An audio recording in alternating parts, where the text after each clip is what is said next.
So, and I'd like to hear from all of you on this, but let's think about it strategically, and perhaps, this is one way to look at it. If I look at or talk to faculty, in many cases who are concerned about writing that big proposal, one of the comments I make, and that this is what I'm asking for you to react to, is that it is just as hard to write a small proposal or a big proposal, depending on your perspective. And I guess the analogy to that is a number of friends who are bankers or big bankers and tell me that they'll only accept those individuals who will make contributions in the millions of dollars. And my question is, well, what about the small investor? And their comment is, I spend just as much time on all of my accounts, regardless of size. And so if I'm going to invest my time wisely, I might as well invest in the big money. That's the same analogy that I use in many cases with the faculty to say that don't be afraid to pursue the larger projects, because you'll find by and large that you'll spend just as much time on the small ones as you do on the large ones. In the life sciences, the vast majority of things that we touch are going to require equity, institutional type investment, typically venture capital, because of the dollar amounts involved to take something to market, and typically a series of investments, usually from different combinations of investors at each stage. And what we've seen time and time again as when venture capitalists are asked, well, why wouldn't you fund my opportunity? It's only going to cost you $500,000, and you don't have to sink $5 or $10 or $50 million into it early on.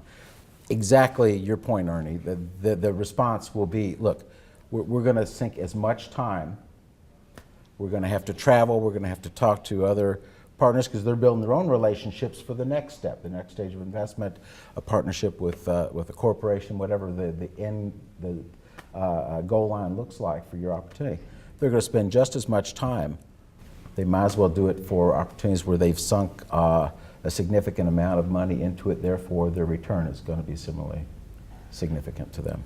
Thank you. Sharon, from a corporate and foundation perspective, would you say that there's any difference between your investment in a large project versus a small?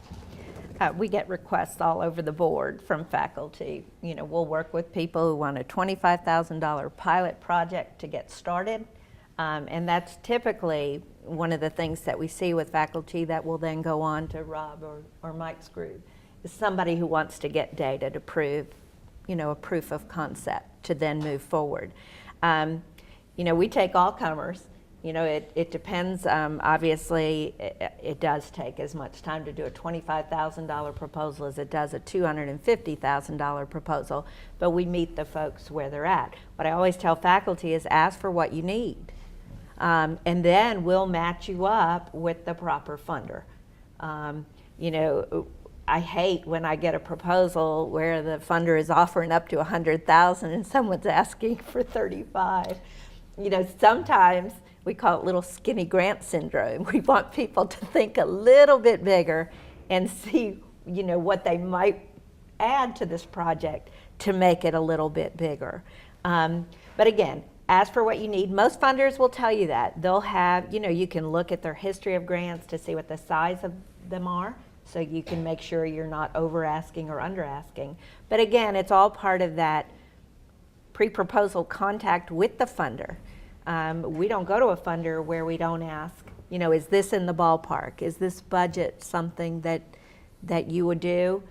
Sometimes we get the good news that, we really would like to see you do this in more places. We'll give you more money for that. I would also like to say you also, have to have some skin in the game, even as a university. So, you're going to have to go to a funder, and you're going to have to be very committed to this project, that you want to do this project whether they give you the money or not. And so you're not going to go and get the whole thing. I'd like to echo that comment, having sat on both sides of this equation, both from proposal support and development, assisting faculty, and also on, in particular with the National Science Foundation, on review panels. There are many colleagues that I've sat with on the review panels that will focus on either the abstract or the project description section, the science, if you will, Rob, and that's an important component. I know in my case, I tend to focus on the budget to start with because you're looking for fatal flaws. You're trying to find those things that will help you reduce a stack of 20 or 30 to 1 or 2 that you can actually fund.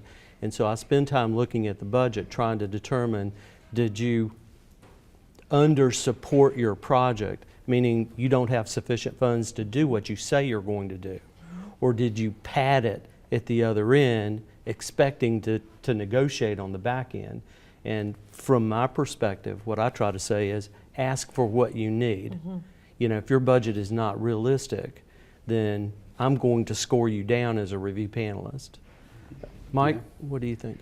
I agree, and don't forget that you're going to have expenses in your research labs, in your companies that aren't related directly to the project costs. And you're going to have these indirect, overhead expenses for your space, and you can't forget to budget all those things in as well when you're putting together a proposal.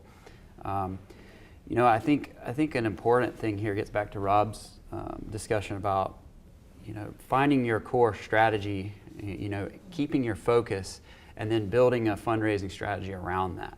This shiny object syndrome or chasing the next opportunity can really hurt your business. So really find that core focus and build a fundraising strategy around it, understanding that some of these smaller grants and loans are going to lead to bigger investment in the future. And so really understanding how to stage that together is important, and understanding that if you go to raise equity capital, if you've received an SBIR grant, or you've received a grant from the Biotech Center, that's going to help you get that early angel investment in the door. And if you get that early angel investment in the door, then you're more likely to bring on venture capital later if that's what you need to do. But these things happen in stages. But you don't want to solely focus on one or the other. You need to really look at all your options and have a strategy for each of those.